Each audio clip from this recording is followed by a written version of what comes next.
नमस्कार दोस्तों, आप सुन रहे हैं ऑडियो पॉडकास्ट जहां हम लाते हैं आपके लिए बुद्धिमत्ता से भरी रोचक कहानियां। आज की कहानी है अकबर का साला। अकबर बीरबल की कहानी। अकबर का साला हमेशा से ही बीरबल की जगह लेना चाहता था। अकबर जानते थे कि बीरबल की जगह ले सके ऐसा बुद्धिमान इस संसार में कोई नहीं है। फिर भी जोरू के भाई को वो सीधी ना नहीं बोल सकते थे। ऐसा करके वो अपनी लाडली बेगम की बेरुखी मोल नहीं लेना चाहते थे। इसीलिए उन्होंने अपने साले साहब को एक कोयले से भरी बोरी दे दी और कहा कि जाओ और इसे हमारे राज्य के सबसे मक्कार और लालची सेठ दमड़ी लाल को बेचकर दिखाओ। अगर तुम ये काम कर गए तो तुम्हें बीरबल की जगह वजीर बना दूंगा। अकबर की इस अजीब शर्त को सुनकर साला अचंभे में पड़ गया। वो कोयले की बोरी लेकर चला तो गया, पर उसे पता था कि वो सेठ किसी की बातों में नहीं आने वाला। ऊपर से वो उल्टा उसे ही चूना लगा देगा। हुआ भी यही। सेठ दमड़ी लाल ने कोयले की बोरी के बदले एक ढेला भी देने से इनकार कर दिया। साला अपना सा मुंह लेकर महल वापस लौट आया और अपनी हार स्वीकार कर ली। अब अकबर ने वही काम बीरबल को करने को कहा। बीरबल कुछ सोचे और फिर बोले कि सेठ दमड़ी लाल जैसे मक्कार और लालची सेठ को ये कोयले की बोरी क्या, मैं सिर्फ कोयले का एक टुकड़ा ही 10,000 रुपए में बेचाऊंगा। ये बोलकर वो तुरंत वहां से रवाना हो गए।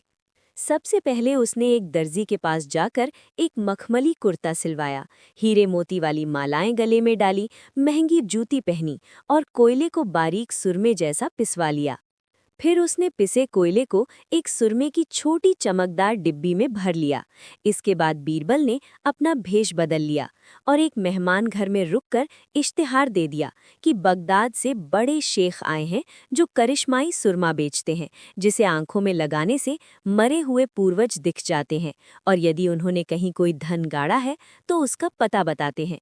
ये बात शहर में आग की तरह फैली। सेठ दमड़ी लाल को भी ये बात पता चली। उसने सोचा जरूर उसके पूर्वजों ने कहीं ना कहीं धन गाड़ा होगा। उसने तुरंत शेख बने बीरबल से संपर्क किया और सुरमे की डिब्बी खरीदने की पेशकश की। शेख ने डिब्बी के 20,000 रुपए मांगे और मोल भाव करते करते 10,000 में बात तय हुई। पर सेठ भी होशियार था। उसने कहा, मैं अभी तुरंत ये सुरमा लगाऊंगा और अगर मुझे मेरे पूर्वज नहीं दिखे तो मैं पैसे वापस ले लूंगा। बीरबल बोला, बिल्कुल, अब ऐसा कर सकते हैं। चलिए शहर के चौराहे पर चलिए और वहां इसे जांच लीजिए। सुरमे का चमत्कार देखने के लिए भीड़ इकट्ठा हो गई। तब बीरबल ने ऊंची आवाज में कहा, ये सेठ अभी ये चमत्कारी सुरमा लगाएंगे और अगर ये उन्हीं की औलाद हैं जिन्हें ये अपना माँ बाप समझते हैं तो इन्हें इनके पूर्वज दिखाई देंगे और गड़े धन के बारे में बताएंगे।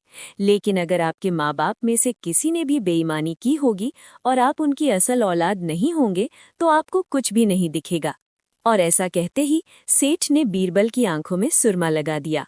फिर क्या था, सिर खुजाते हुए सेठ ने आंखें खोली। अब दिखना तो कुछ था नहीं, पर सेठ करे भी तो क्या करे।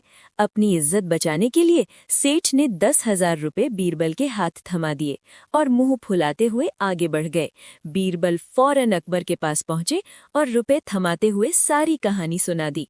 अकबर का साला बिना कुछ कहे अपने घर लौट गया और अकबर बीरबल एक दूसरे को देखकर मंद मंद मुस्काने लगे। इस किस्से के बाद फिर कभी अकबर के साले ने बीरबल का स्थान नहीं मांगा। अगर आपको ये कहानी पसंद आई हो तो लाइक करें, शेयर करें और ऑडियो पॉडकास्ट चैनल को सब्सक्राइब जरूर करें।